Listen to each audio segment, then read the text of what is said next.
नमस्कार मित्रांनो, मी तेजस. आपल्या सगळ्यांचं मनपूर्वक स्वागत आहे थिंग्स ऑफ लॉ मराठीमध्ये. आज आपण पाहणार आहोत घटस्फोट होण्यामागे कोणकोणती कारणे असतात, कोणत्या कारणाने घटस्फोट होतो याविषयीची माहिती. ही कारणे निश्चितपणे आपल्या सगळ्यांना उपयोगाची आहेत. तर घटस्फोट, आपल्याकडे विवाह पद्धत हा एक महत्त्वाचा संस्कार समजली जाते. विवाह हा प्रत्येकाच्या आयुष्यातील महत्त्वाचा टप्पा असतो. त्यानंतर अनेकांचं आयुष्य बदलत जातं. लग्नासाठी अनुरूप आणि सुस्वरूप असा जोडीदार निवडण्याकडे सर्वांचाच कल असतो. भारत देशात अनेक जाती आणि धर्म आहेत. या सर्व जाती आणि धर्मांमध्ये विवाह हे आपापल्या प्रथेप्रमाणे आणि परंपरेप्रमाणे वेगवेगळ्या पद्धतीने होत असतात. मात्र नवजीवनाची सुरुवात करणं हाच त्यामागचा मुख्य उद्देश असतो. आपला संसार आणि आपला जोडीदार याला घेऊन प्रत्येकाच्या मनात अनेक स्वप्न असतात. पण अनेकदा बऱ्याच गोष्टींमध्ये निराशा होत जाते. तर कधी फार मोठी फसवणूकसुद्धा होते. कधी मुलाची बाजू चुकीची निघते, तर कधी मुलीची बाजू चुकीची निघते. कधी परस्परांशी पटत नाही, वाद होतात, भांडणे होत राहतात आणि शेवटी नातं संपण्यापर्यंत पोहोचतं. मग घटस्फोट घेतला जातो. जर कधी दोघांनाही असं वाटत असेल की एकत्र राहून वाद होण्यापेक्षा वेगळं होण्यात सुख आहे, ते अधिक योग्य आहे, तर सामान्यपणे घटस्फोट होतो. सामान्यतः घटस्फोट होण्यामागे जी कारणे आहेत ती सगळीकडे सारखीच आहेत. ती जर सुरुवातीपासूनच नात्यामध्ये टाळली तर निश्चितच नातं तुटण्यापासून वाचेल. आज जाणून घेऊयात हीच सगळी कारणे कोणती आहेत, घटस्फोटाची सामान्यपणे आढळणारी कारणे.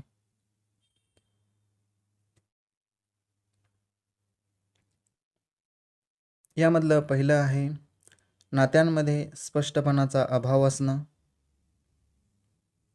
प्रत्येक गोष्टीत होणारा वाद, अगदी छोट्या छोट्या गोष्टींमध्ये सुद्धा वाद उभा राहणं. विश्वासघात, एकमेकांचा विश्वासघात करणं. नात्यामध्ये प्रगल्भतेचा अभाव असणं आणि एकमेकांकडून अपेक्षा ही अवास्तव असणे, चुकीच्या अपेक्षा ठेवणं. त्यानंतर आहे दुजाभाव, एकमेकांना वेगवेगळी वागणूक देणं. समजूतदारपणाचा अभाव असणं, व्यसन, मारहाण, शिवीगाळ इथंपर्यंत नातं पोहोचणं. एकमेकांचं स्वातंत्र्य नाकारणं आणि काही आर्थिक वैवाहिक जीवनातल्या समस्या ज्याला कंटाळून नातं तोडण्याची वेळ येणं. ही सगळी कारणे आहेत घटस्फोटाची. आणि सविस्तरपणे जाणून घेऊयात हीच कारणे कशी आहेत, त्याच्यावरचे उपाय काय आहेत. स्पष्टपणाचा अभाव, लग्नानंतर किंवा लग्नापूर्वी एकमेकांमध्ये असलेल्या सगळ्या गोष्टी शेअर करणं गरजेचं असतं. जर का त्या लपून राहिल्या तर भविष्यात त्या समोर येऊन त्याचे वेगळे परिणाम नात्यावरती होतात. गैरसमज वाढत जातात. यामध्ये शारीरिक व्याधी, आजार, सवयी, व्यसनं, लग्नापूर्वीचं आयुष्य याबाबत सगळेच जण गुप्तता ठेवतात आणि त्याच गोष्टी लग्नानंतर समोर येऊन गैरसमज वाढत जातात. त्यासाठी पूर्वीपासूनच स्पष्टपणा असायला हवा, सगळं काही शेअर केलेलं असायला हवं. यानंतर आहे प्रत्येक गोष्टीत होणारा वाद. वाद हा अनेक वेळा अनेक कारणांमुळे होतो, पण कधीकधी कारणाअभावीसुद्धा वाद होतो, ज्यामध्ये चिडचिड, कामाचं टेन्शन हे सगळं जर घरात निघालं तर वाद उभे राहतात. काम कामाच्या जागी आणि घर घराच्या जागी असलं तर मग हे होत नाही, परंतु हे सगळेजण विसरतात आणि यामुळे घरातलं सुख हरवून जातं, नात्यातला संवाद आणि आनंद संपतो. परिणामी वाद उभे राहतात आणि हा वाद विकोपाला जाऊन नातं तुटण्यापर्यंत पोहोचतो. त्यानंतर आहे विश्वासघात. नातं कोणतंही असलं तरी त्यात सर्वात महत्त्वाचा असतो तो म्हणजे विश्वास. एकमेकांवर विश्वासच नसेल तर संशय निर्माण होतो आणि संशय माणसाला आणि नात्याला पोखरत जातो. अखेर जोडपी विश्वास तोडल्याने तुटतात. अनैतिक संबंध, व्यसनं, खोटेपणा ह्यातून नात्यातली दरी वाढत जाते. नातं हे विश्वासाच्या बळावर उभं असतं आणि हा विश्वास प्रत्येक नात्यामध्ये असायलाच हवा.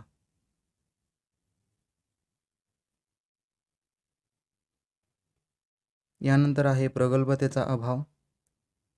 आपल्याकडे बऱ्याचदा लग्न हे कमी वयात केलं जातं, तेव्हा दोघांनाही दुनियादारीची जाणीव नसते, त्यामुळे परिणामी संयम नसतो. कुठे थांबायला हवं याचीही माहिती नसते.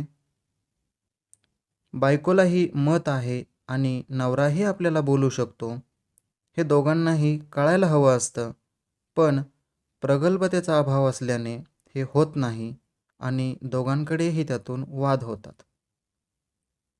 ही प्रगल्भता दोघांनीही आत्मसात करायला हवी.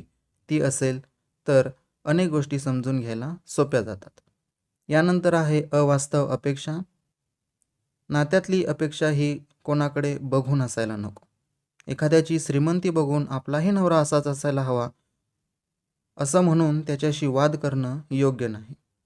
तर एखाद्याची बायको सुंदर आहे म्हणून आपलीही बायको अशीच असायला हवी म्हणून बायकोला दोष देणं हेही योग्य नाही.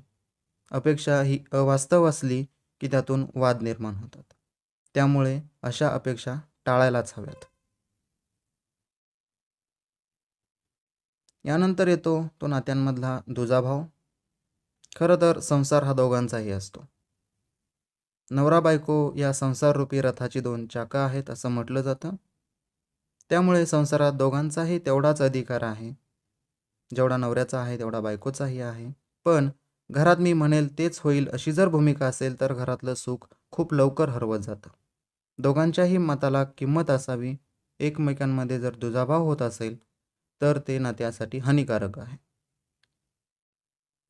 यानंतर आहे समजूतदारपणाचा अभाव. समजूतदारपणा हा प्रत्येक ठिकाणी असायला हवा. तो जर नसेल तर वाद आणि भांडणे होत राहतात.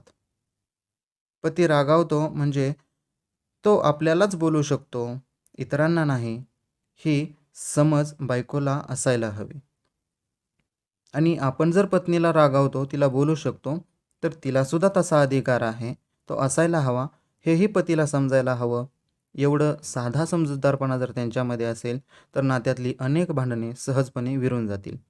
यानंतर आहे व्यसन, मारहाण, शिवीगाळ. हे सर्वात मोठं कारण आहे वाद होण्याचं.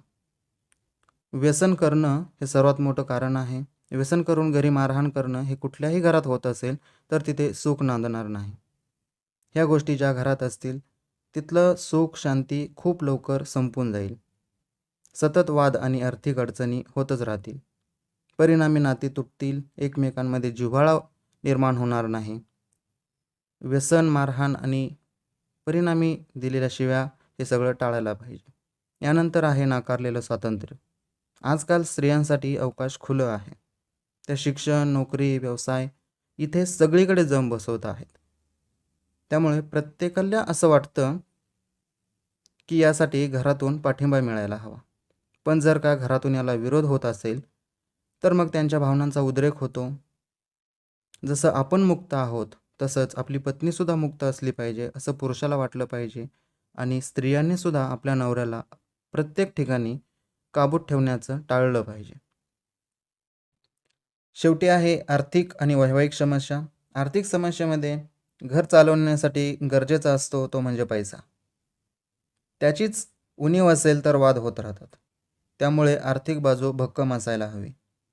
आणि वर उल्लेखल्याप्रमाणे व्यसनासारख्या ठिकाणी पैशांचा अपव्यय होणार नाही याची काळजी घ्यायला हवी. तो जर झाला तर परिस्थिती अस्थिर होते आणि त्यातून वाद उभे राहतात. हे वाद पुढे नातं तुटण्यापर्यंत पोहोचतात. वैवाहिक समस्यासुद्धा अनेक ठिकाणी नात्यांना सुरुंग लावते. पती पत्नीच्या नात्यात वैवाहिक सुखाची जागा खूप महत्त्वाची आहे. जर कधी यात काही अडचणी असतील तर आजच्या युगात सुद्धा त्या सुधारता येतात, उपचार घेता येतात. पण ह्यासाठी दोघांमध्येही तेवढी मोकळीक असायला हवी. दोघांनीही ते मान्य करून पुढं जायला हवं, त्यातून मार्ग काढण्याचा विचार करायला हवा. असं असेल तर प्रत्येक नात्यामध्ये आनंद राहील, तेढ निर्माण होणार नाही.